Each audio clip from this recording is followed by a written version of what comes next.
All right, a very good afternoon to everyone who is here for ASIP conference in the beautiful island of Jeju in South Korea. We are so happy to have the presenters as well as the moderators. It's my first time meeting distinguished people from all over the world. We have with us people from Korea, we have from India, and also from New South Wales, Australia.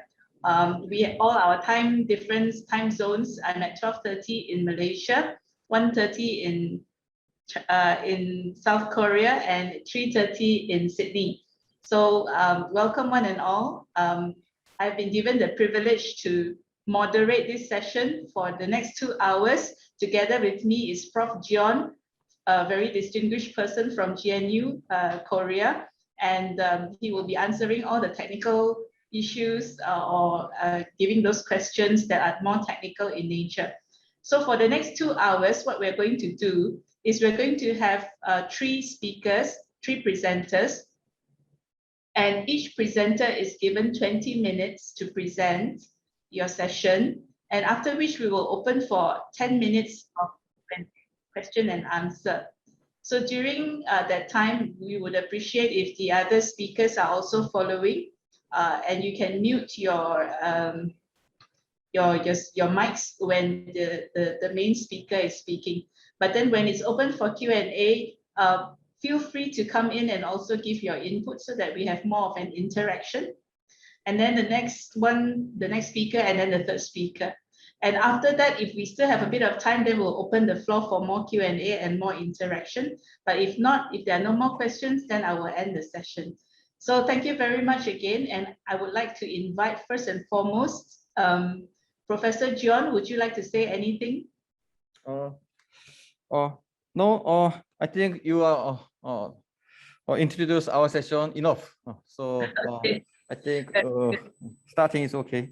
All right. So thank you. So if the camera can go back to Dr. Geetha from GNU India, which is a postdoctoral student with Prof. Jeon, and her topic is Decision Support Framework for R&D Budget Allocation in South Korea, Stratified Network Mapping Decision Making. So over to you, Dr. Geetha, for your presentation, 20 minutes, and then Q&A 10 minutes. Good afternoon to one and all present here. I'm Geetha Selvaraj, working as a postdoctoral research fellow under Professor Jeon in the Department of Industrial and System Management in Jeonghwan National University. Today, I'm going to present about Decision Support Framework for R&D budget allocation using Stratified Network Mapping Decision Making. This is my plan of presentation. Introduction. In the introduction, we describe background, motivation, and purpose of this research study. We know that R&D is a group of organizations and universities working together to develop fundamental research, technology development, and technology management, etc. R&D management has to invest in different amounts at different levels in different regions. But we are not getting the full benefit of what we have invested. So to get the maximum output, we need to know where we are lagging and where we need to improve the lagging areas by learning the areas close to them.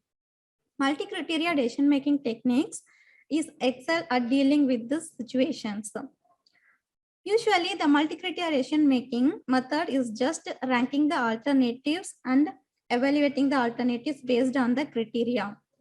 But we need to solve this multi-criteria decision-making problems not only with the ranking, but also we need to find the inefficient state of the alternatives and improve the inefficient states by improving both the inefficient state and also the high influence state on the inefficient state. Unfortunately, we don't have any multi-criteria decision-making technique to do all these things together. So in the multi-criteria decision-making field, we need to introduce a new decision-making technique for handle this all situation together. And in the multi-criteria decision-making techniques, experts can use various methods to determine the weights of the criteria and deals with the relationship between the criteria in the ranking process.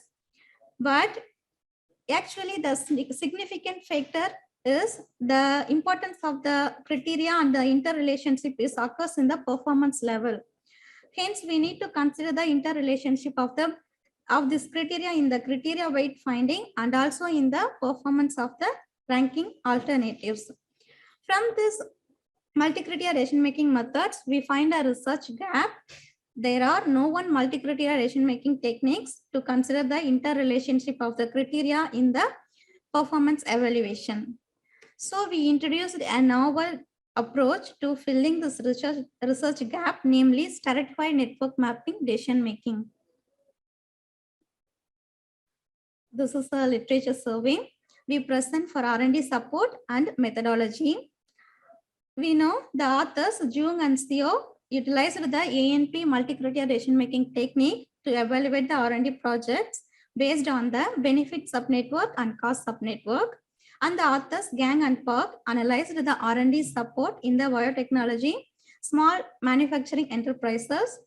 And the author Kim et al. Analyzed the interrelationship of the expenditure and economic growth and proposed an approach to make the investment of R&D. And so et al. Proposed a model, namely Kano, for analyzing the satisfaction level of performance of industry-academic cooperation in South Korea. And authors Him et al. Studied the trust formation in industry-academic collaboration based on the tie strength, partner reputation, and contractual safeguards in the US, Japan, and South Korea. And the literature survey of the methodology. And Zade introduced the concept stratification. The stratified multi-criteria decision-making is a recent developing concept in the multi-criteria decision-making field. A quite number of papers were published under this field, and ASIP applied the stratification concept in the multi-criteria decision-making. And Turkius et al. Introduced the best-worst method in the stratification concept for choosing the optimal waste disposal technology. And the concept of stratification applied in various fields. Research framework. The figure 1 represents the annotation of the stratified network mapping decision making, and it's this research work. This research method helps the decision makers evaluate the alternatives and enhance the performance of the alternatives. And figure 2 represents the research framework of the proposed method. In the proposed method, we have two phases. In phase 1, we determined the criteria influence level and weights. In phase 2, we introduced the technique to enhance the performance of the alternatives by using stratified network mapping. Proposed method. In phase 1, we have 3 steps. In step 1, we are considering set of alternatives and set of criteria and representing the influence level of the criteria. In step 2, we are finding the individual influence level of the criteria. In step 3, we are finding the overall influence level of the criteria. In the phase 2, we have 6 steps. In step 4, in the stratified multi-criteria decision making, each criteria considered as state. So the states as input state, transition state, and output state. In step 5, we are determining the weighted normalized performance matrix. In step 6, we are finding the efficient states by using the equation 7, 8, and 9. In step 7, we are determining the inefficient states by using the equation 10. So in step 8, we are finding the high influence states on the inefficient states by using the equation 11.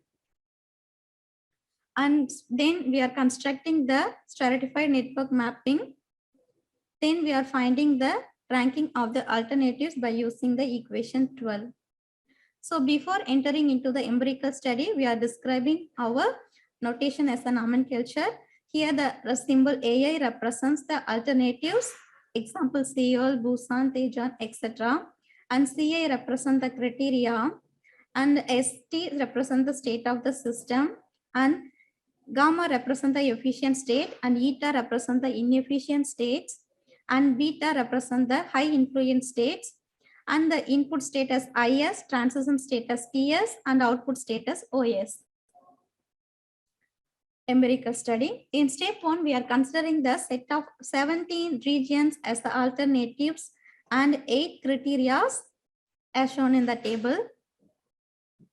The required data is collected from Korea Institute of Science and Technology Evaluation and Planning for the year 2018. Next, in step 2, we are determining the influence level of the criteria as shown in the table. This is the individual influence level of the criteria. In step 3, we are finding the overall influence of the criteria and comparing with the weights of the criteria. Considering criteria as a state of the system in phase 2, in this the input state are criteria 1 and criteria 2, central government R&D investment and local government budget for science and technology, and transition state, R&D investment in universities and public sectors, number of R&D people, number of masters and doctors in science and engineering, number of industrial engineers, master and doctor by region, and number of the output states are C7 and C8, number of SCI papers for government R&D projects, the number of patent registration in Korea for government R&D projects. Next, we are finding the weighted normalized performance matrix of the given alternatives. In the step 6, we are finding the efficient state. In step 7, we are finding the inefficient state. And step 8, we are finding the high influence states and the inefficient state as shown in the table. So next, we are constructing the stratified network mapping. We are here showing for the regions Seoul, Busan, and Daejeon. So in the Seoul, all the factors are in efficient state to reach the satisfied output level. Next, for Busan, the state S6 is the inefficient state. We are representing as a red. To improve the performance of the state, we need to concentrate on the state S6 and also in the state S3, because the state S3 having a strong influence on the state S6. So we are representing the high influence state as a pin. The state S6 is inefficient, but still the output level S7 and S8 are in the satisfied level. Next. So here we are giving overall performance of all the regions. We describing as a satisfied states and unsatisfied satisfied states. For the region Seoul, Daejeon, and Kyunghee, all the states are efficient states. For the region Busan, Daegu, and Gwangju, Jeonbuk, and Byungwook, some states are inefficient, but the level of output states S7 and S8 in the satisfied level. For the region Incheon, Ulsan, Gangwon, and Chungbuk, etc., unsatisfied performance in the output state S7, and satisfied performance in the output state S8. Sejong and Jeonnam, Jeju, unsatisfied performance in both output state S7 and S8. S7 is nothing but number of SCI papers and S7 is number of patents. Next, this is the ranking values of the alternatives. Next, the overall ranking of the alternatives. Next, conclusion. It's an attempt to integrating and facilitate a range of success of R&D collaboration by the decision support model. This study aims to develop an efficient model to handle the R&D investment problems. We began to analyze based on the activating industry academic research networks and enhancing the efficiency of the research. Just ranking the alternative using multi-criteria decision-making methods is not help to improve the performance of the alternatives.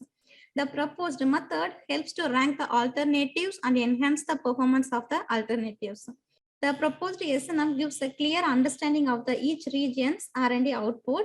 It explores the possible state, inefficient state, and high-level states of the inefficient state very clearly.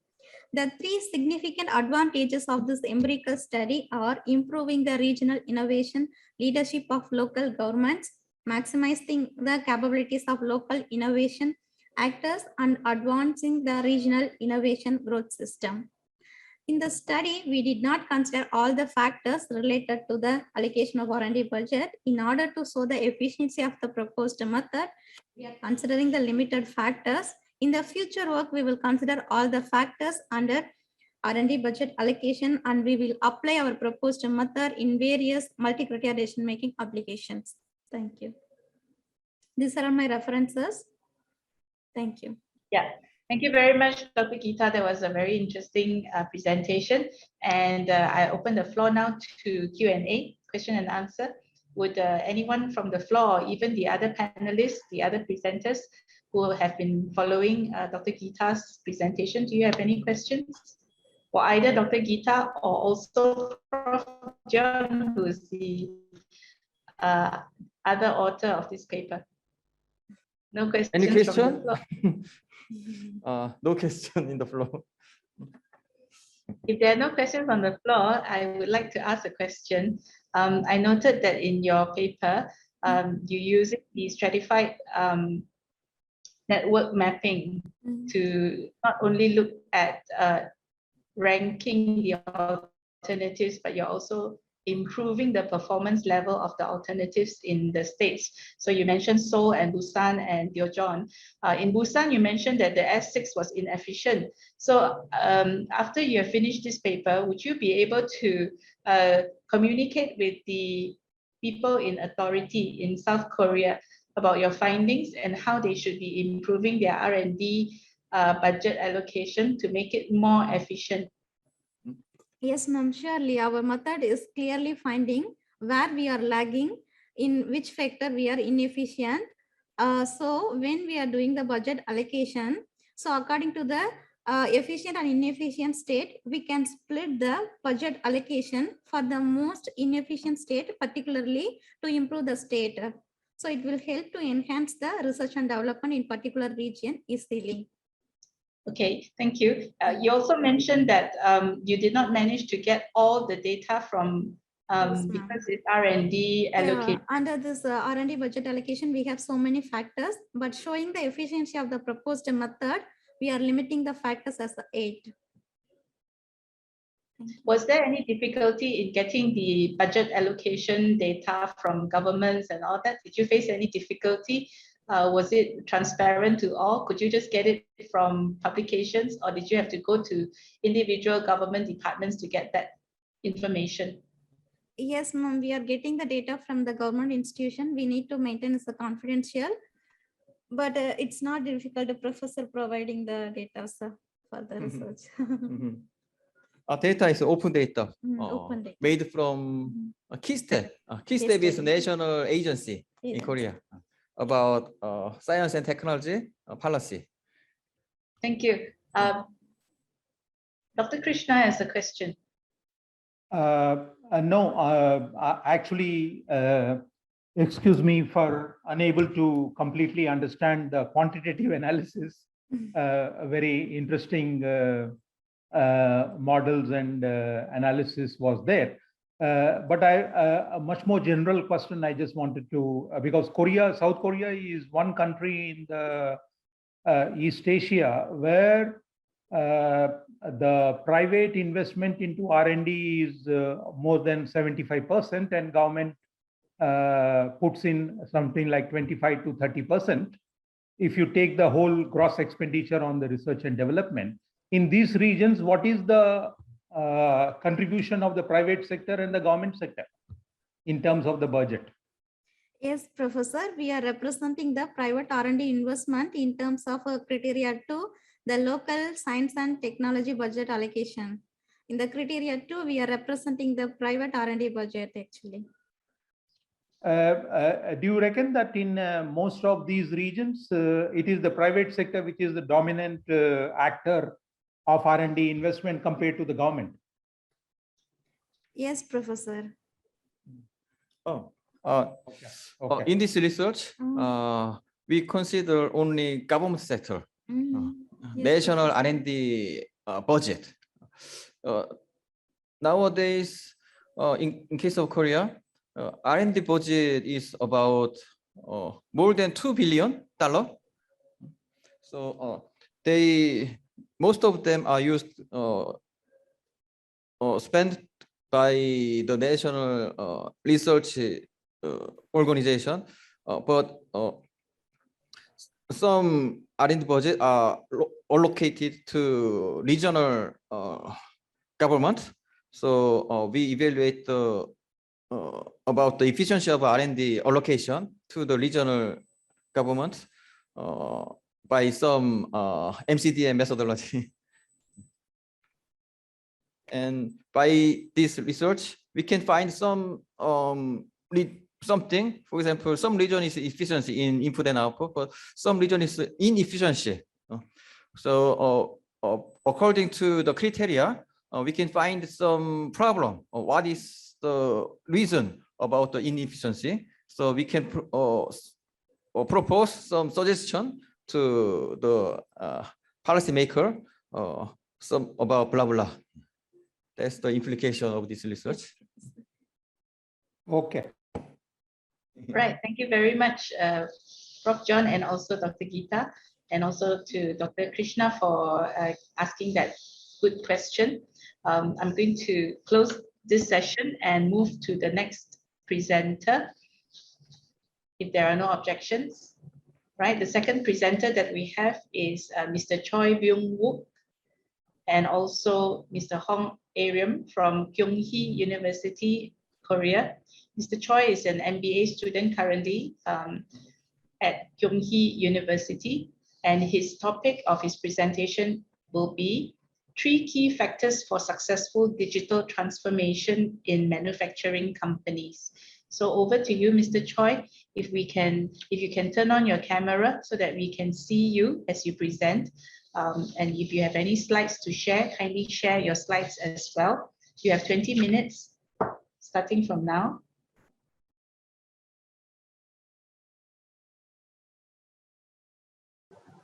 Hello, I'm Choi, MBA student, Kyunghee University, and working SAS Global Technology Practice, APAC as Manufacturing Practice Lead. Global investment in various industries is shrinking by corona pandemic. Like the same as many industries, manufacturing companies will hesitate to invest in many areas. In response, digital transformation initiatives are being pursued as they look to not just survive, the thrive is this new area. According to IDC, the industry that will invest most in digital transformation this year is manufacturing, with discrete manufacturing exceeding $225 billion and process manufacturing more than $125 billion. For both industries, the top DX spending priority is smart manufacturing, supported by significant investment in autonomic operation, manufacturing operation, and quality. But too many manufacturers, the transformation is too slow and hard. That's because this transformation not only cut into both organizational culture and long-standing operation process, but their ability to effectively leverage the abundance of data technology option for what is ultimately the enabler for digital transformation, data-driven decisioning. This requires a clear strategy centered around area and data and decisioning. First of all, what is the digital transformation? That says, think.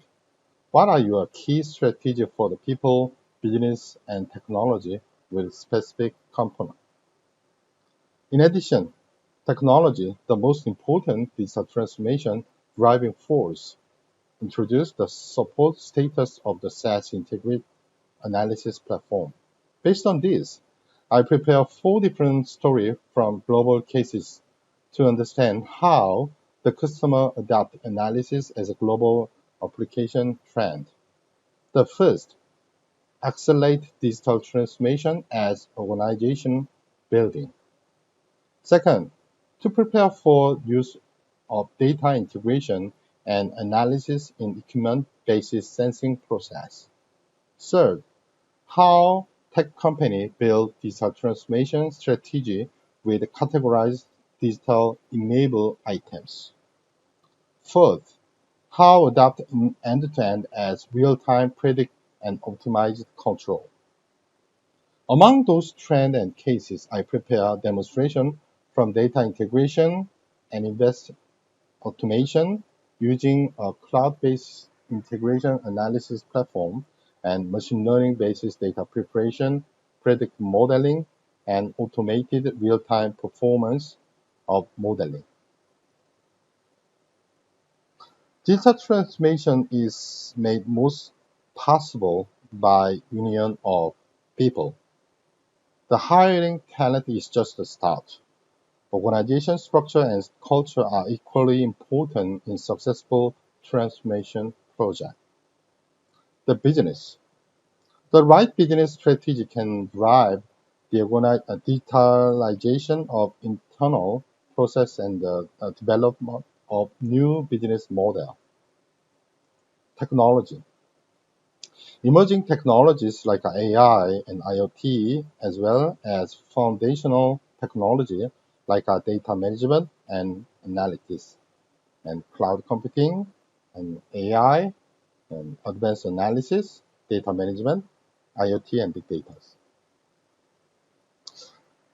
Attracting and retaining digital talent is paramount important, but it's just important to nurture the right type of organizational structure and culture to support collaboration, flexibility, and speed. The skill. Digital-first companies hire the best employee they can afford and integrate them into multiple areas to the result from the one area can be shared with others. Digital productivity and collaboration tools help employees bring digital products to market with greater speed and agility. The second, organizational structure. Once company collected few wins with digital transformation practice, they often reorganize to break down departmental silos and form cross-functional teams dedicated to serving the customer. The next step is intentionally creating the organizational structure that fosters purpose, autonomy, and mastery. 3. Culture. Fostering a culture of innovation and continuous refinement through insight-driven decision-making from top to bottom is essential. Data and technology will only take a company so far. Culture and leadership must be the heart of change. With the right organization culture, almost anything can be achieved. Strong leaders who put the digital customer experience at the core, the business model, drive successful transformation effort. These leaders must ensure their digital transformation strategy address cultural gap and that anyone understand where the organization is going and why. The first, strategy and customer experience. Second is internal process. Third is business model. Next, most importantly, technology. As the driving force behind the digital transformation, support advanced analysis in AI, cloud-based computing, and connectivities, all in automation. How do you apply this technology? The SaaS manufacturing analysis-based technology of advanced analysis and AI, IoT, industry, cloud computing, and real-time decisioning are as follows. The connected factory is data integration and analysis, with adding the prediction and automation of all connected environment for the factory process. Market insight. Insight into customer market utilization of planned and products, core customer reputation, and so on. The compliance. Management of security for integrated production and management data analysis asset, etc. External data source. Internal, like a factory process. External, data source for post-delivery customer use and market application, etc. for analysis. And those outcomes help optimize strategy, improve productivity, and minimize risk. The data generated through this becomes the basis for various analysis and decision-making, and insights are derived through AI machine learning analysis with root cause analysis of quality problem and process through the productions. Tracking of product abnormalities and quality problems that arise when used by customer of shipping products. All results such as various monitoring performed in real time batch for stable production and supply lead to decision making. SAS support insight-based decision making for changes that were difficult to improve the data alone throughout manufacturing analysis. Next, let's check out detail full trend how global companies were able to support decision making with analysis. At this first trend, global A company introduced the analysis technology platform for company-wide digital transformation. In order to utilize this for people and business process, the following organizations were organized and operated. The detailed look at the role data scientists respond to DE requires into analysis process. Develop analysis flow and template, develop and standardize OSS asset. Through this, the lead data analysis company-wide applied the latest technology and provide support education for data engineers. The second is data engineers. Data engineers is organized beginners, intermediate engineer, and advanced engineers. In particular, they use OSS asset with help of data scientists for take require programming, main tasks included on-site analysis support, model application and management, and feedback to manufacturing staff. So finally, the manufacturing staff execute the analysis process and utilization, the result of production, and perform application for on-site improvement. They manage their all of open source, their system, internal, wanted to integrate entire data and process and schedule.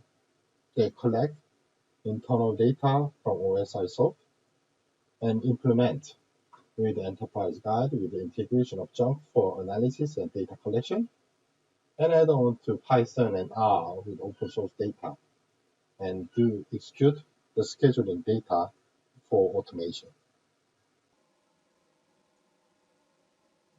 Let's take a look at the detailed example of each business unit to see how acceleration is progressing with this organization structure.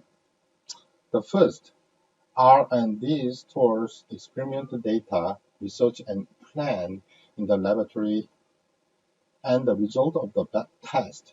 They have established the framework for data management that will be used for future engineering and productions. Engineers stores the structured all performance data of production prototype and verification while developers design facilities. In production, structured operation quality data on overall improvement activities of defect analysis and equipment abnormalities and costs generated through the process equipment management. This is achieved through the integrated connection of experimental test result information plus the test production data and operational quality data. Contributed to reducing the product development time, developing high quality new product, and generating revenues from in-house technology. The second trend is data twin. The application of trend data twin is examples in heavy industry sector. The factory where abnormal condition in equipment have huge impact the productivity and cost loss. predicting various abnormalities of facilities for optimized operation through the real-time and batch interfaces of sensor generate data from various devices and equipment. Providing actual and optimal offers for technologies and indicator and support data collection and comprehensive data analysis results for all parts connected to sensor throughout the facilities, such as abnormality prediction, abnormal detection, and non-optimal alarm. For this to be possible, the following data integration and analysis must be supported and analysis platform needed to. The first, it was integrated by defining and collecting all streaming and batch data level of factory and process. Streaming data is applied to analysis model by interfacing around 500 streaming information in real-time basis like pressure and power and temperature, ampere, weight and speed based on the pi system. Batch data is stored, processed, and facility history information using laboratory test information and manual measurement information and repair history. Laboratory test information, manual management information, repair history, were utilized as conditional information of the current facilities. Through integrated modeling using this, abnormality prediction, abnormal detection, and optimal alarm will provide all parts connected to sensor throughout the facilities. Implementation of digital twin operation by supporting data collection and comprehensive analysis result.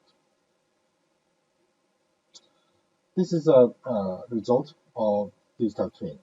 The first is evaluation of equipment control conditions with a real-time analysis.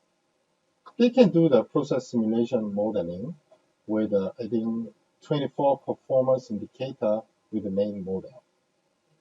The last one is optimum operation model, specific instructions to operator to many information with maximize process reliability, the performance, energy efficiencies.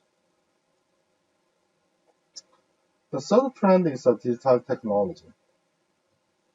When we find from digital transformation how the Korea big company saying that the left side came from LG for digital transformation, needed to business model, product and service, customer communication and channel, management style and operation process. Most of all, the technology of digital needed to support AI, cloud, big data, and IoT and robot. That is a hyper-connections automation intelligence. In a pandemic situation, the role of sensor in automotive industry is very important.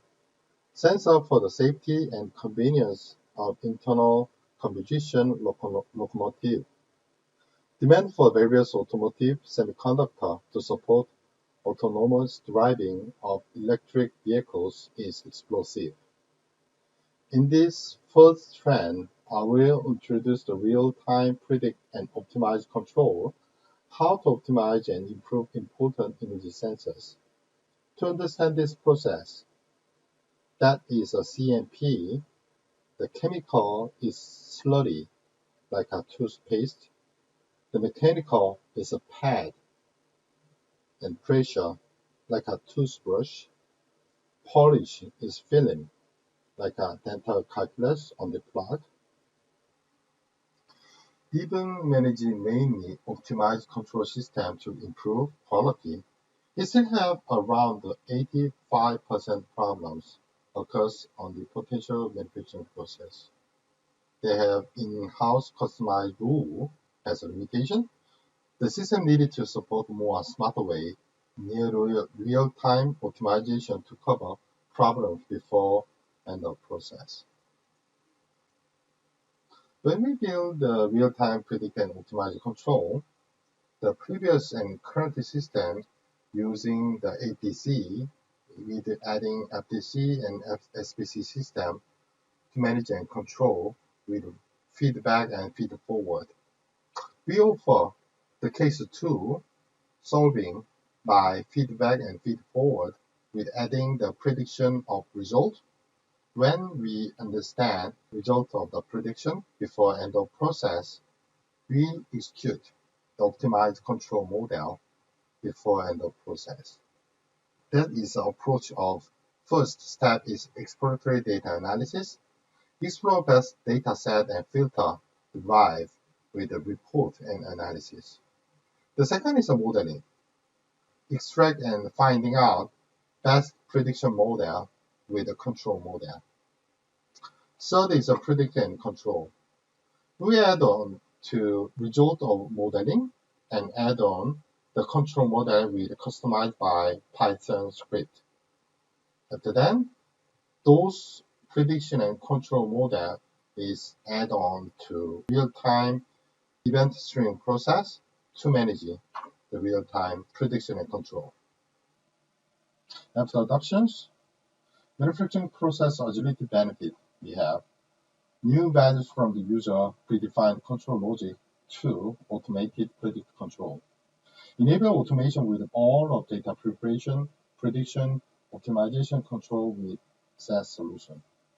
Find a way improvement less of 15 to 5 and 10% more with automated predict control. Engineer can work for a virtual plant with the simulation using a just control optimization, help predictable plant and machine control, help many decision support, manage model, defect on stable conditions, compare performance, what-if analysis from the various insights. What is successful digital transformation strategy? Technology has AI, analysis and data management technology that transform data into insight and business values. Analytical process and business process that operate digital transformation to create sustainable business values. The leaders, engineers, and data scientists who use technology and execute digital process and derive digital transformation. From this research, we have a conclusion that 3 factors of digital transformation in manufacturing industry.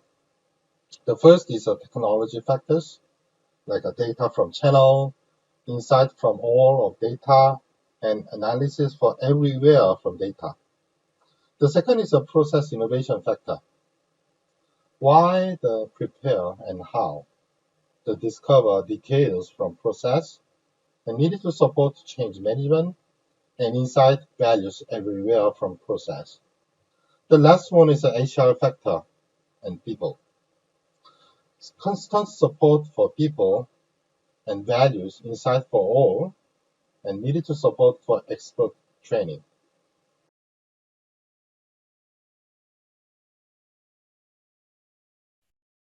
Okay, thank you for your attention, and I skip that additional the reference paper and reference site, but my shared document already included that where is the cases came from, now how can find that strategy and information from where, from IDC and SAS Global. So you can find that reference from my additional shared document. Thank you for your attention. Thank you, Mr. Choi. I would just like to check with Prof. Jeon whether you could hear the video that was being played just now at the conference hall. Yeah. Actually, in the flow, we cannot hear about 50%, more than 50%, because the no voice. But the second part, we can hear. But I'm not sure I cannot fully understand the presentation. But some are very interesting. Actually, the last part, successful digital transformation is technology close, process close, HR. Very interesting formula. Indeed, thank you. Actually, all of cases information came from the real, like Samsung and LG and TSMC and other global, at least Asian Pacific manufacturing company. And especially some HR information cases came from Japan. So that is, I think, this information is more practical, the technical information and trend information around the Asian Pacific, I believe. Yes, that's right. Indeed, it was a very beautifully presented recording of the slides and all that, and I really enjoyed the meaning behind it, that technology on its own will not drive the institution. Data alone doesn't drive the institution, but decisions do. So the decision factors still come with the people factor and the leaders making the decisions, because we're looking at the input and then output and then outcome, and then you have the impact. So besides technology, the people factor and the business processes must also come in, and the leaders must lead the way. So very good presentation. Thank you so much, Mr. Choi. Wish you all the best in your MBA journey, and I believe that your paper is really impactful and needed at this time when people are just talking about data and digital transformation, and how human side is also so important to close the gap. So thank you for your paper, and also to Associate Professor Dr. Hong from Kyunghee University. I appreciate my Professor Hong. Dr. Tan, I think Dr. Im Hong Ta is attending our session, and I guess Dr. Im Hong Ta may have some comment or question, right? Please comment question. I'm sorry, I'm late for the presentation, so I didn't catch enough to make some comments. But anyways, thanks for the presentation, but I will keep an eye on the next presentation, so I'll make a comment on next presentation. Thank you. Thank you very much, and welcome. Thank you. Yeah, we will look forward to your comments in the third presenters session. So without further ado, let's have our final presenter, Professor Krishna from the University of New South Wales in Sydney. It's 4 o'clock now in Sydney, and the title of his presentation is "Can we build innovation systems in Asia with underdeveloped science and technology systems?" So over to you. Yeah, Prof. Krishna. thank you. Can you permit me to share the screen? Okay. First of all, thanks for the organizers and also my two co-chairpersons for this opportunity to share some of my thoughts. To begin with, well, I'm from University of New South Wales in Sydney in Australia. Look, I have been publishing and working in the science and technology policy field for the last more than 20 years. In 1997, I published a book on scientific communities in the developing world, which you can see on the screen on the left side, which has about 13 country case studies, including some Asian countries. In 2007, Edward Elgar, I published another science and technology policy and the diffusion of knowledge with my Australian collaborator, Tim Turpin. This had again about 9 or 10 country case studies. Okay, these are the two earlier publications in 1997 and 2007. In 2018, I did another one on the universities in the national innovation system in the Asia Pacific, which had about 13 countries case studies. Then I'm currently editor-in-chief of Science, Technology and Society, which is published from SAGE. This is almost running into 25 years now. So what I'm going to present on my main topic on can we build innovation systems with underdeveloped S&T systems in Asia is based on my experience in many of these research publications and the research experience. So what I'm going to do is to pin down my regional presentation on Asia, take the East Asian dragons and also try to compare with the developing Asian countries. I'm very happy that Professor Tan is here from Malaysia, who is able to appreciate more from the developing countries, and of course, a lot of experience from Korea, he will be there. Well, to begin with, if you see from a historical perspective, Freeman was one of the first to draw attention to the way in which technology policies adopted by Japan, driven by its state industry ministry MITI, led to country to enhance its economic performance in telecommunication, automobiles, consumer electronics, and megatronics.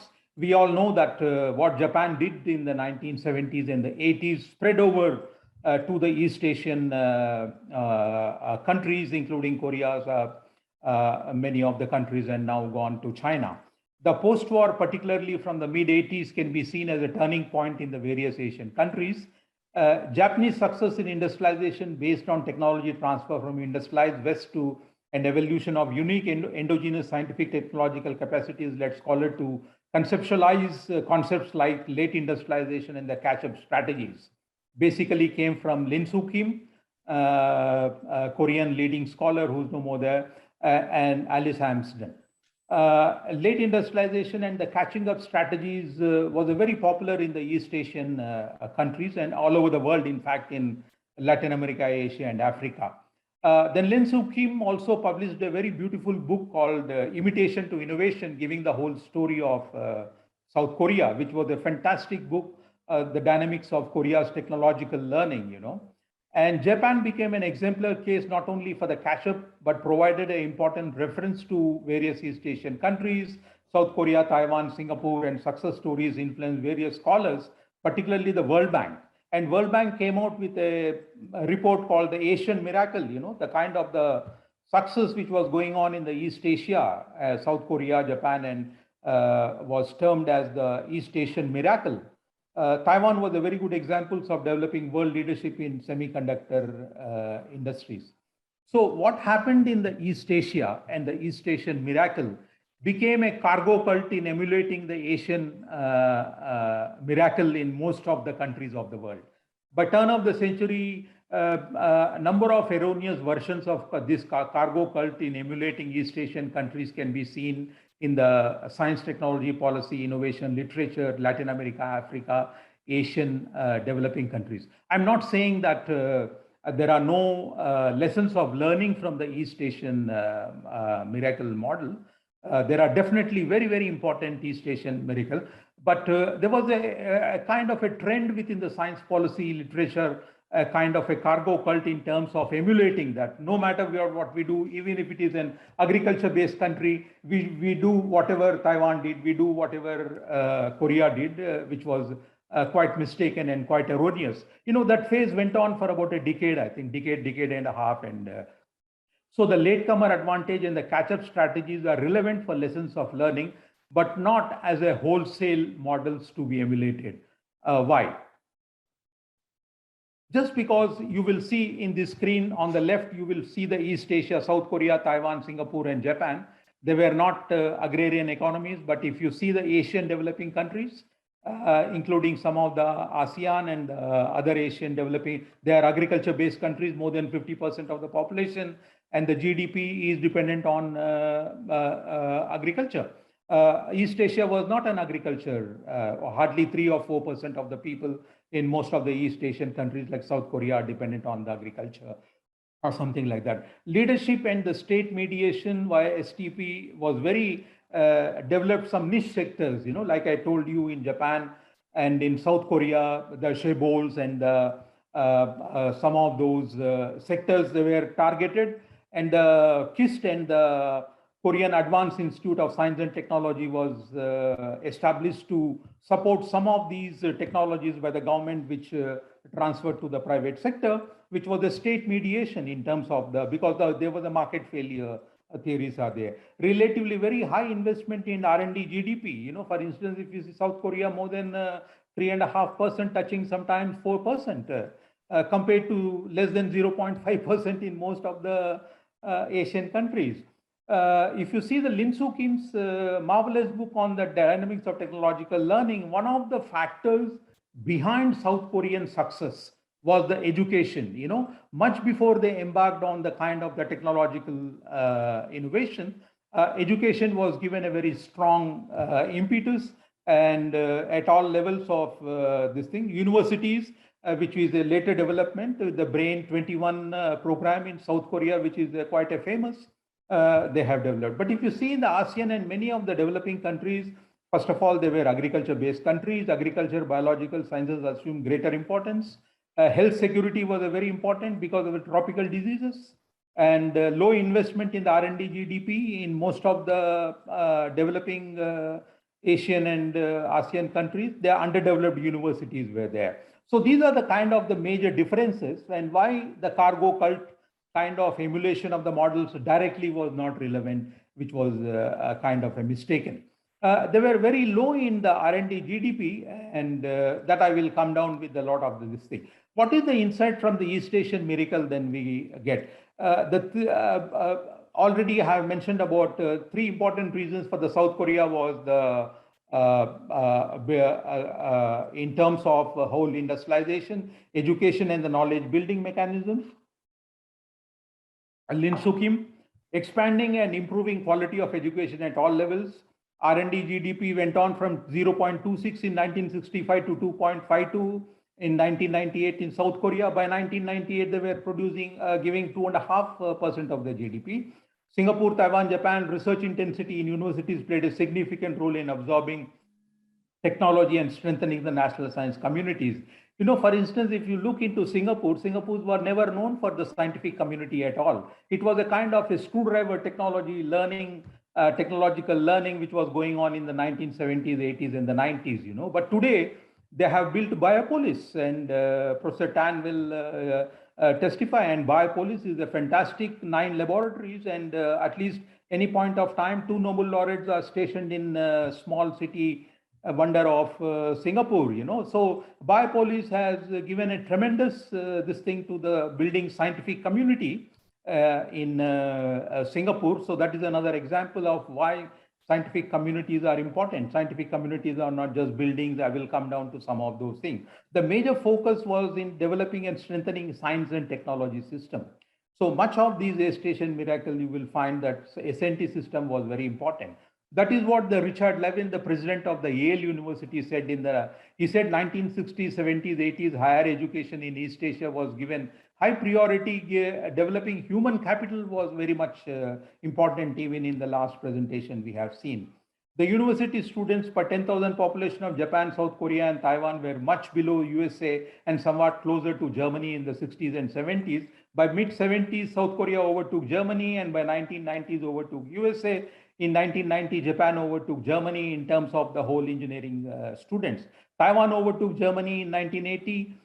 So there are a lot of statistics which will give you that even the Japan, there are a lot of statistics in terms of how the human capital and the engineering students, they have overtaken many of the developed countries between 81 and 1999. Japan's R&D expenditure as proportion of GDP in higher education sector. I'm talking about GDP, the proportion of R&D expenditure in the higher education sector in Japan between 1981 and 1999 surpassed US, EU, OECD from 0.34 to 0.45%, which was very, very significant.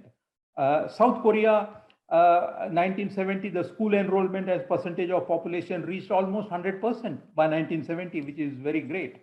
The total number of research scientists witnessed an increase of 1,200% between 75 and 1996 in South Korea. In the case of PhDs, the number of increased 10 times, about 1,000% from between 1980 and 1996. Hence, the number of research scientists per 10,000 increased tremendously. So what I'm trying to tell you was education and the human capital and the universities were given a top priority in South Korea just before embarking on the technological takeoff. So what comes out of the insights from the kind of the East Asian miracle is the concept of the SNT system becomes very, very important. And there are 3 components within the SNT system, which I am trying to focus. The one is the SNT system is the scientific communities or the specialist groups. Scientific communities is not just the money, it is not just the buildings, but is the kind of the intellectual culture and the research groups, the journals, the professional societies, advancing knowledge from your own country, you know, to the trying to meet the thresholds, international thresholds, and publishing in very high impact journals. And so it is not that the scientific communities at the national level embark on all the areas. You know, they identify certain niche areas like Singapore did in the biopolis, in the biological sciences, like Malaysia maybe because of the palm oil and agriculture sciences that it will invest more into some of those areas, you know, or maybe Thailand will do in something agriculture or something like that. So it is the scientific communities which is very important, building at a national level. And the second is the finance and the infrastructure. In many of the previous presentations also, we have seen our R&D budgets, and many of the finances are important. When I talk about the finances, you know, UNESCO from 1970s, even till today, talks about 1% of the GDP to be invested by the developing countries, which is a critical size. There is no economic rationale in terms of 1% of the GDP, but you can see historically the countries which have invested closer to the 1% have had achieved some success. Malaysia is a very typical example, which is currently investing about 1.44% of the GDP into R&D in the gross expenditure on research and development. The third is the research ecosystem, SNT parks, the R&D lab, the business enterprises, the venture capital, the universities. There's a whole lot of the science and research ecosystem which need to be built up. So when I talk about the SNT system, it components, the three components, the scientific communities, the finances, R&D, GDP, the research ecosystem becomes very, very important. So if you look into some of the data, you know, this is the data which have been collecting from almost a number of years and including the 2019 from the UNESCO Science and Technology report. We have plotted in terms of from China, India, Indonesia, Japan, Taiwan, Malaysia, Philippines, Singapore, South Korea, Thailand, and Vietnam. From 1990 to kind of the SNT output. This is the kind of the SNT output which could represent the kind of the scientific communities in many of these countries. If we leave about some of the leading countries like India, China, and Japan, and this thing, Malaysia has done fantastic. In 1995, it was producing just 700 papers, which shot up to something like 30,000 papers in 2019. The whole story behind the Malaysian success is because it was investing hardly 0.5% or less than 0.4% in R&D in the gross expenditure research and in 2000 or in the 1990s, which is now has gone up to almost 1.5% of the GDP, and that's why you find the jack up of the 30,000 papers in the international database, which is a tremendous success. The another is Thailand, which was giving only 0.1 or 2% in the 90s, which is now going up to 0.6%, almost 0. More than 5%. These are the two kind of standouts from this kind of a table. Of course, Singapore is there, which was already investing about nearly 1.5 to 2% in 1990s. It was from 2000, it has gone up to 20,000. But Malaysia is a much bigger success story, which has gone up from 700 papers, less than I think 1/3 of Singapore in 1995, which has gone up to 30,000. It has overtaken Singapore by 10,000 papers now. You can see that. This is the kind of the developing Asia, like Myanmar, Laos, Cambodia, Nepal, Sri Lanka, Pakistan, Bangladesh, and Bhutan. You will see, with the exception of Pakistan, which had tremendous success very recently, which has gone up to 21,000 papers in 2019. None of the other countries have touched even about 10,000 papers, you see. See, Myanmar 639, Laos 300, Cambodia, Nepal 1665. You know, this is one of the reasons is also because the SNT, if you look into GDP from 1995 to 2019, you will find the countries which have improved, like Malaysia, I said 0.6% in 1995 to 1.44% now. Then even the researchers per million have increased. But if you look in some of the countries like say Philippines, Cambodia, Thailand has done much very good. From 0.2%, it has gone up to 1% of the GDP in 2017 and 19. You can find that success of Malaysia and Thailand, which I have mentioned. Now, these are the other countries of Pakistan, Nepal, Sri Lanka, Bangladesh, Myanmar. They have not improved at all between 1995 and 2017 and 18. And that's the reason why you will find that even in terms of publications, they are very, very poor because they have not been investing at the national level. They were not able to build any scientific communities at the national level like the Malaysia and the Thailand and Singapore has done. So what basically comes out of these S&T indicators is that you will find that, say, Nepal, it has gone down between 1995 and 0.3% in 2017. Even in terms of the publications, they are very less. Pakistan is a kind of a very different story, you know. For a number of reasons, I don't know, they have invested quite low in terms of GER and GDP, but in terms of publications, they have logged about 21,000 publications, which is very significant, you know. Of course, there are exceptional cases are there, will be there when you look into the totality of the statistics and all. So what I am basically trying to say is the R&D investment, the role of the science and technology policy. From the data presented, it is very clear that how Malaysia, Thailand, and Vietnam invested from 0.5 to 1% of the GDP in the last decade benefited in the science output. And in many of these countries, and Professor Tan will say that how Malaysia has really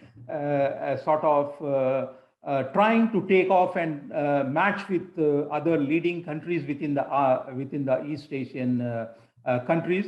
I know that the multimedia supercluster corridor has done a lot of technological innovation there, and of recently from the last 6 or 7 years, the universities have been given a top focus. Alternatively, Asian countries like Philippines, Indonesia, Cambodia, Sri Lanka, Nepal, which have invested less than 0.5% of the GERD GDP in the last decade, are still lagging behind. The only country which has crossed 6,000 publications is Bangladesh. Indonesia is 30,000. I heard in Indonesia that they have given tremendous incentives to publications in the last 3 or 4 years. And they were paying a lot of money to the people who were publishing in the ASCI-based journals. So I think it has really gone up. In future, I will hope that the Indonesian government invests more into R&D GDP. So low levels of R&D and S&T investments have prevented these countries to establish reasonable S&T system which could provide food security footprint in biological sciences and medical sciences. Why I am saying many of these countries is the East Asian miracle is not suitable model, because for many of these countries, they are agriculture-based countries. If they're agriculture-based countries, it is a tropical agriculture. No multinational is interested in going and investing in the tropical agriculture, either in Africa or in Asia. If the tropical diseases, so the solutions to the problems will have to come from locally, you see. And again, the biological sciences are very important, and the biomedical sciences are important in this pandemic we have seen. So health security, agriculture security, and establishing technological capacities in agriculture means nothing but entomology, plant physiology, water technology. So some of these are basic research. So if you don't build basic research, if you don't build scientific communities, if you don't build universities, you will not have any endogenous scientific and technological capacities. So that is the kind of the message I'm trying to give. So about half of the population economy dependent on agriculture. Establishing technological capacities means basic research, strengthening research communities, advancing knowledge, journals, research groups become very important.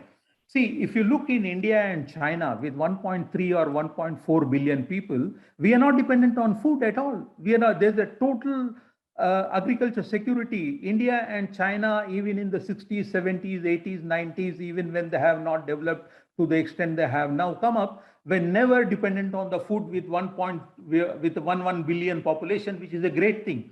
Why this has happened? Because both China and India were able to build agriculture research communities. The Green Revolution has taken place in both the countries in different forms, and they were able to, their agriculture science communities and the agriculture universities, which were going on from the research, extension, and the teaching research and extension, they did marvelous work. So the second important thing is the role of education. Skills in the universities are very important. I've shown you that I have done a book recently on the universities and national innovation systems, and there also it clearly comes out. One of the factors behind South Korea, Japan, and Singapore technological success, and now the Malaysia, is education at all levels, and given a high importance to education.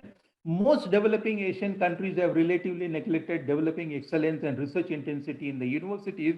What is known as the Humboldtian goal is still we are yet to achieve. That is the kind of the research and intensity within the universities. Underdeveloped universities, low research intensity is the main factor for underdevelopment of national science communities in several Asian countries, which I have pointed out. The Singapore National University of Singapore, Nanyang Technological Universities, the Chinese policies, the Project 211, Project 985 developed world-class universities in 15 years. The Chinese is another case of developing countries. No other developing country compared to China was able to put at least half a dozen universities in the top 100 world-class universities within a span of 15 years. Why they have done? I have produced another book on the Chinese university in the national innovation system with 3 Chinese colleagues. Is the reason because Project 211 and Project 985, they have dumped in something like $30 billion in 15 to 18 years in developing universities. Though China is a very authoritarian, centralized regime, they have given a relative autonomy to the universities, which is tremendous in the case of China. It's a terrific example. So basically what I'm going to end my talk is to say that one cannot build an innovation system with underdeveloped SNT systems in Asia. We cannot be emulating East Asian model because the East Asian model and the East Asian dragons have a certain this thing. But if you look in most of the other developing countries like Asia, there are agriculture-based economies, and more than 50% of the GDP and the population are dependent on the agriculture. So if they don't invest in agriculture security, health security, and biological sciences, they're not going to achieve any kind of a success. The whole mantra behind it is building on the SNT system, the scientific community, specialist groups, and some of those things. So building a SNT system in Asia becomes very important in terms of 3 components of scientific communities, R&D, GDP, and the research ecosystem. I think I will stop here. Thank you very much. Thank you very much, Prof. Krishna. That was a very insightful presentation. I have learned a lot from your sharing, and thank you for bringing up the countries that are not as developed, including Malaysia. We are trying our best over here. I want to open the time now to the floor, and especially to my co-moderator, to see if there is any questions from the floor for Prof. Krishna's sharing. Well, thank you very much to Krishna, your wonderful presentation. And always your presentation is very interesting and impressive. I learned many times. I think Professor Tan can talk about Malaysia because because in some of these countries I see Malaysia as quite a successful example, because your government is investing 1.44% of GDP in R&D and putting a lot of focus on the universities, and the knowledge has become a very important factor building the knowledge economy within Malaysia. So I think a little more insight from you would be very good. Thank you. I think that the government is putting emphasis into, because of the pandemic, looking into R&D for vaccines, because when you are not a very rich country, the rich countries will usually get all the access to the vaccines earlier. And that's why the vaccination rates were slower in Malaysia initially, but we have caught up to about 80%, 85% now of our total adult population is vaccinated. But I think a lot of R&D is going to be put in for vaccine supply and to the pharmaceutical industries. So science and technology will also come into play, and more allocation will be put in for that kind of area, rather than agricultural or manufacturing. But I think it's going to be into the healthcare systems and the health industry. I was also very interested to hear from your talk that you're talking about education and the importance of how South Korea is so successful in that the government has put in a lot of emphasis in their education system in South Korea. At UCSI College, where I come from, we receive a lot of South Korean students actually into our A-level program. They finish off their, actually what happens is the students, our Korean students, come here and study with us, and one Korean parent will come with them and stay with them for a few years, and they actually improve on their English, and they sit for the A-level exams, and then they apply back to Korea for the university studies. And some of them have gotten into the top Korean universities like Seoul and KAIST and Yonsei, the Sky universities, as we call it, very successfully. So yes, education is very, very important, and it's really emphasized in Korea, so much so that one parent sacrifices himself or herself to come to Malaysia, stay with the child, and until they finish their studies here and go back to their country. Yeah. Actually, I mentioned, I took only one example of education in terms of South Korea, because even before Korea launched with their telecommunications and the shipbuilding and electronics industry in the 1970s and the 80s with Samsung and LG and many of these leading companies, you know. The Korean government from the 1970s have built KIST, Korean Institute of Science and Technology, and the Korean Advanced Institute of Science and Technology, which are the two government-sponsored institutions, which have transferred a lot of technologies, building technological capabilities within the other sectors. So even before that, Korea has given, right from the 1960s, 70s, and the 80s, tremendous importance to education, you see. So that is the factor behind the kind of the success, you know. Now, if you see in many of the developing Asian countries, the education levels are not very high, you know, and the kind of even the this thing. So that is one important skills which is very important, you know, and the university skills which was very important for the industry, which was given technical and the engineering skills, which was this thing. Of course, there were so many other factors like much of the technology transfer which came into Korea was indigenized, you know, so by the companies. And I think within a span of 2 decades, from 75%, which the whole R&D GDP, which was met by the government, was transferred in favor of the private sector.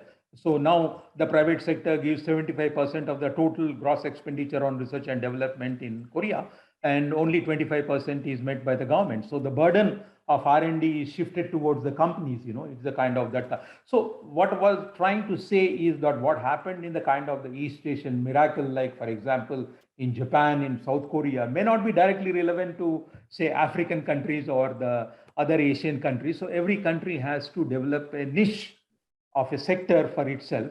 And so now, since agriculture is the common area for most of these countries, so the agriculture capacity is basically mean investing in basic research and the scientific communities, which in any case very important. So even in a case like Korea now, Korea did not pay much attention to basic research earlier in the universities, but from Brain 21 program and from the last 1.5 decades, from the turn of the century, it has given tremendous boost to building up the universities now, you see. So, so that's the kind of the point I was trying to make. Thank you, Prof. Krishna. Anybody else? Yes. Yep. My name is Hong Tak Lim. Yeah. Yeah. Yeah. Thanks for the very comprehensive presentation. I'm very impressed with your distinction between innovation system and science and technology system, which is, I agree, you should differentiate the innovation system and science and technology system. But I'm kind of wondered, I mean, your conclusion is that one cannot build innovation system with underdeveloped science and technology system. I was expecting that you were going to argue that you could build innovation system with underdeveloped science and technology systems. But well, I agree with your line of thinking and your the argument. But I got two small questions and one comment. The one is I just wonder why you should not you didn't include the Australian case in your presentation. Because I just think you're based in Australia and you haven't mentioned the Australian case. So there's one question, and the other question is you haven't mentioned about the role of the firm companies in this process in terms of a science and technology system and in terms of the innovation system. My comment is that I mean you are absolutely right. You need some scientific community as an input, as an element, as a kind of a supply side important element, which is very important for the not only just the S&T system but also innovation system. Your concentration, your focus on education means you are kind of assuming that the innovation system, that the fundamentals of innovation system is the education and people's capability to to make something new, which is kind of the education is the base of is kind of a basis of innovation system. But as you mentioned, and the Professor Tan from Malaysia had mentioned that the Korean young student studying abroad in Malaysia and came back to Korea, which is not the government, the investment, which is a kind of the I could say it's a market behavior. People are acting like that. In early days in Korean development, you're talking about the education level, education, the investment in Korea. That's kind of private investment. Of course, the government has invested a lot for the education, the improvement in Korea, but there is a drive of private, the market drive, the individual's decision to have more education, to have more, which means for them, which means the kind of the opportunity for the future. What I'm trying to say is that yes, your focus on education, your focus on agriculture, your focus on the scientific input, which is okay, but I think you can kind of investigate and point out and identify the market forces, natural forces in these Asian countries. Why there is a very strong company in agriculture in Indonesia, or why there is not any strong, medical company in, I don't know, in Malaysia. That sort of question should be asked before you are making a decision on science and technology, government investment level. That's my thank you. Okay. I got your point, but if my whole argument is that before the kind of the shocks which are generated by the market system, the state has to come in a big way. And at least in areas like agriculture and education and even the health, you see, the state, the public and the state government investment of 1% of the GDP into R&D is very, very important. Even in Korea, if you see, the OECD countries also, if you see, the government in the total a kind of investment into R&D, government at least invest at least 1% of the GDP into R&D. It is the private sector which is taking up the three other parts. One part is out of 4% of your GDP in R&D. It is the 1% which is government is giving. So that is the critical proportion which is very important. But if you see in many of the countries like say Philippines or Indonesia or many of these countries, it is 0.3%, which I have shown you on the data, which is the UNESCO data. And from the last 20 years, it has not improved at all. So that is the whole problem, you see, because you're not able to sort of,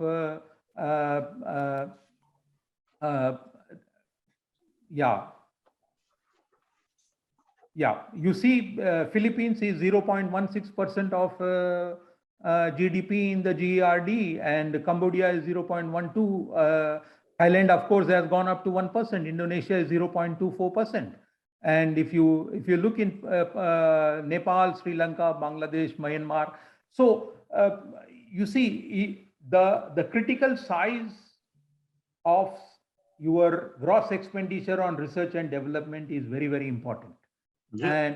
And this money need to be invested into agriculture, because agriculture security is very important. Food security is very important. You see, because more than 50% of the population are dependent on agriculture. This is not the case in South Korea, you see. This is not the case in Taiwan, you see. So that is the reason. If you look in Philippines, Vietnam, and this thing, that's been the kind of the case. That is the reason why my whole focus was that you cannot build a innovation system in some of the with underdeveloped SNT system. You can't build a innovation system, you know, because innovation is basically from the Schumpeterian angle. When you R&D, which is developed in the lab, when you are only taking it to the market, only then it is called innovation. Otherwise, it is not innovation. You see, the R&D from the lab, when it is used either by the government or by the market or by the firm, only then it is innovation. Otherwise, it is not innovation.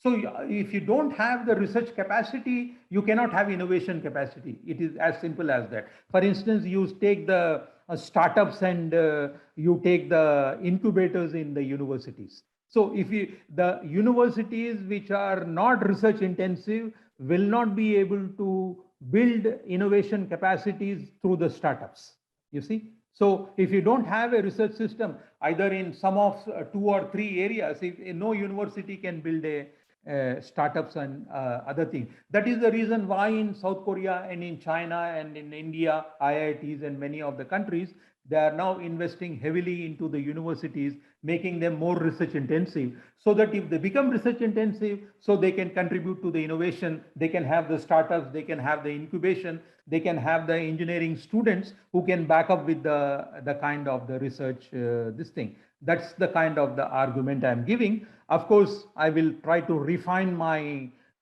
examples in the future with you, sort of the input. Why I have not taken Australia? Because Australia is a very different case. Australia is a technologically very low country, a low developed country. You see, it's not high technology kind of course, they use a lot of high technology. It is the kind of the digital transformation is a small population. It is still riding on the resource base. You know, for Australia, for the small population, and it's a huge country, they can just sell the mineral resources and be happy, you know. So, my own university, you know, where I am teaching, University of New South Wales, has one of the world's leading photovoltaic solar energy research groups. The 3 Chinese students who did their PhD in the University of New South Wales in the photovoltaics and the solar energy, they went back to China and they created one of the largest company in the world, Suntech, you know. So what Australia, there is no kind of a pressure for Australia to they are the lucky country, they say, so they don't, now they're saying that we should become a clever country also. So for them, there is no pressure, because it's a rich country and everything is there. And so they can think that they're still riding on the resource base. So even for the next 50 years, if they don't do much innovation and sell technology, they can still survive as a developed country because they can sell their mineral resources to China, to India, to Korea, and to many of the Japan, and survive, So, but now the situation is changing here. So Australia is not a good example because it is not like South Korea or Taiwan, like a very high technological innovation goes on here, except medicine and pharmaceuticals, there is not much, but there are a lot of innovation in the mineral resources, in the mining technology and all, which is in the Western Australia and other places, which is there, but not in the kind of they import a lot of technology. And so Australia is not a very good example in terms of comparisons because it's always been a rich country and continues to do so. But Korea is a very example because the Korea in 1965, the Korean and Indian per capita incomes were the same, something like $80 or something per capita incomes of India and Korea, South Korea. But today, South Korea is there. It is almost, and India is quite low, very, very low. So we are at 2,500 or somewhere, and Korea is touching about 20 to 25,000. What is the per capita of Korea now? South Korea must be about $30,000. Yes. Yeah. So India is just $2,500. See, where is South Korea and where is India now? We were at the same. Our per capita incomes were the same in 1965. So of course, India developed in many areas, but our population is very huge, 1.4 billion people. So we don't compare with Korea, we compare with China actually, with China with a huge population. So in one of the slides, I will show you, you see in this slide, in 1990, China was producing 8131 papers, scientific publications. India was producing 15,321, you see, in 1990. And it's almost, we were double the China. And India and China was investing almost similar kinds of R&D GDP at that particular point of time, 0.6 or 0.5% of the GDP. But when you come to 2019, China has overtaken India by 4 times. India is producing 161,000 publications and China is producing 644,000. You see? So, so you can see the kind of the difference which is there. And this, because, and the Chinese economy is 4 times the Indian economy. India is about $2.7 trillion and China is already 10 trillion or 11 trillion dollars, so it is 4 times more than India. And so you can see the technological capacities which are built in China, though they don't have the advantage of the English language, but they have developed tremendously. So from last 1990s, if you see China very systematically, that the kind of the science and technology system which they have built is nowhere in the world, as you will find that now they are catching up with the United States. China was nothing in 1995. In 1990, I told you that India was double the publications it was publishing. We published 15,000 and they published hardly 8,000 in 1990. But you see in 2019, 644,655 publications, which is tremendous. And today China has more than 6 universities in the top 100. Tsinghua, Zhejiang, Fudan, Peking, Jiotang, so they have tremendously built these because the kind of the science and technology innovation policies have been tremendous in China today. They are catching up in space research with US, which is tremendous in terms of. So So China is totally a different cup of tea, but as a kind of a reference to India, have comparing with we compare with China, because we don't compare with Korea or Australia, or because in terms of the population, because Malaysia is hardly 14, 15 million, 20 million. Yeah, so so it's 1.4 billion people, and so we compare mostly with China and not Australia. And I don't, for the reasons I've given, I don't take Australia as a kind of an example. Yeah. Prof. Krishna, how many years have you been teaching in Australia, in University of New South Wales? Yeah. The science and technology innovation policy. Basically, I teach national innovation systems.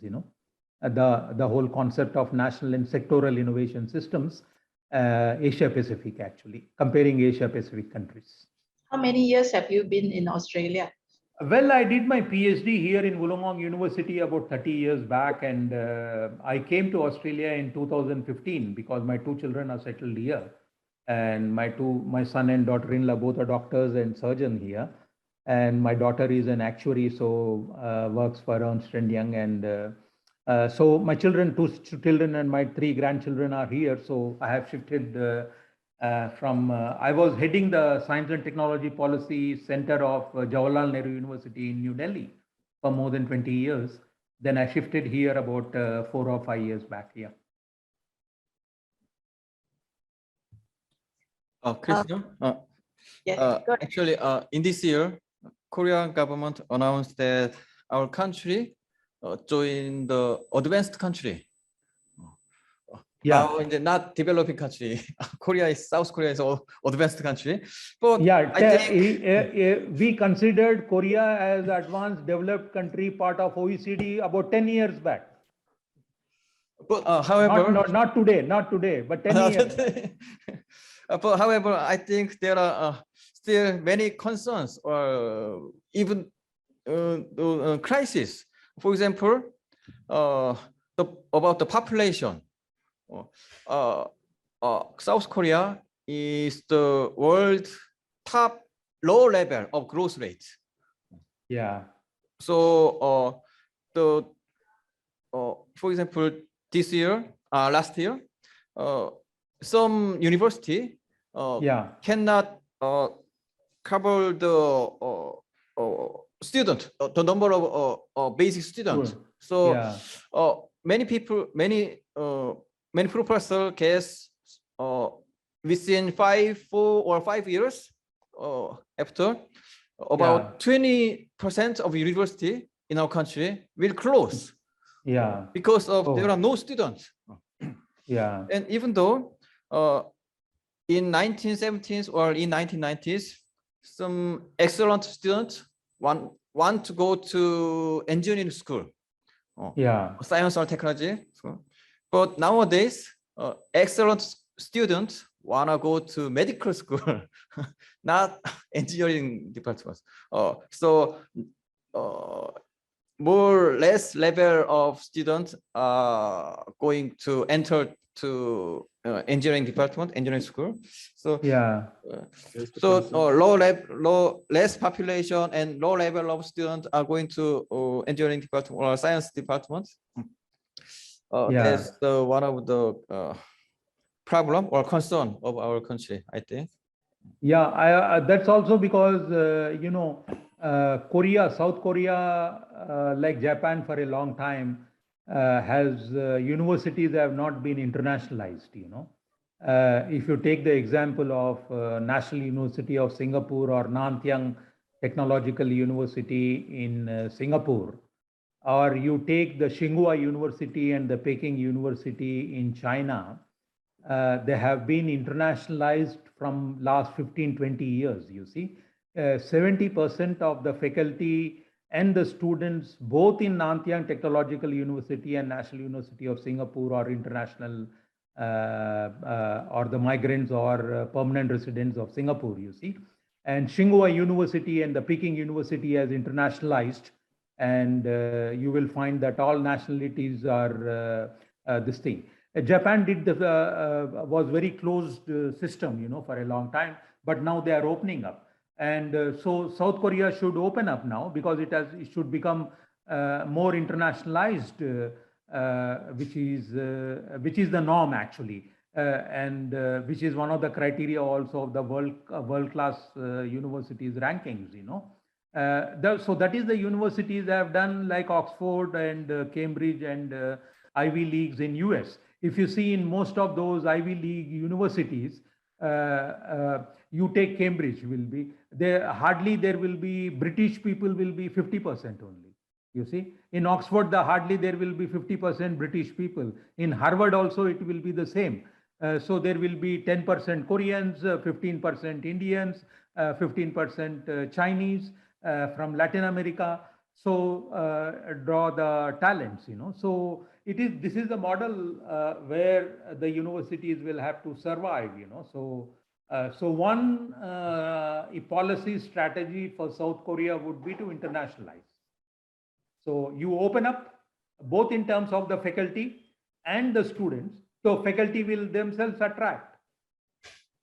So that's what Singapore is doing, you know. What Singapore and China is doing is, suppose if there is somebody, an assistant professor in University of California, they will offer them associate professor. If somebody is associate professor, they will directly offer a professorship in those countries and give the same labs, and they can get their doctoral students, they can get their postdoc students. I have seen in Tsinghua, you know, so they have 2 or 3 pay contracts. If there's somebody who's coming from University of California into Tsinghua University, that person, even though he or she is assistant or associate professor, will draw 3 times the salary of local Chinese professor. You see?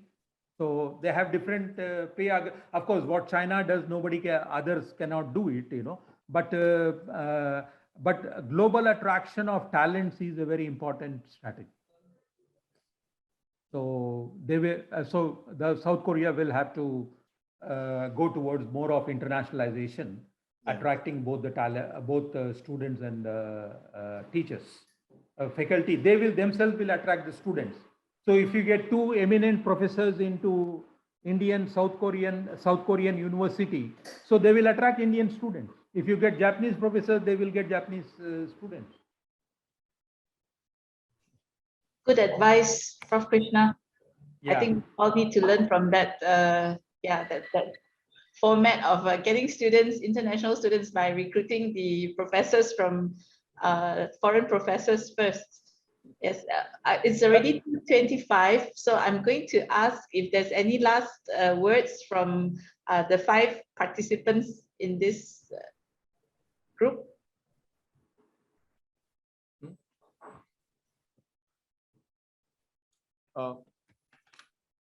Okay, if there is no further questions, thank you so much. I really enjoyed this session as a moderator. I think I've learned the most. And I really appreciate the intellectual discourse and also the exchange. Thank you very much, and I will leave you. Thank you. Let's leave the room now and pass it back over to Prof. Jeon. Yeah. Okay, thanks you. Thanks, Professor Jeon, and thanks, Professor Town, and also another colleague who has asked very important question. I really enjoyed talking to you people. We'll keep in touch, Professor Tan and Professor Jeon. Yes, keep in touch, and I want to see you face to face. Yeah, sure. Soon. Sure. Okay, thank you, Madam Professor. Once the pandemic is over, you invite, I will definitely come for a lecture. Okay, thank you very much. Thank you, Dr. Im Hongta.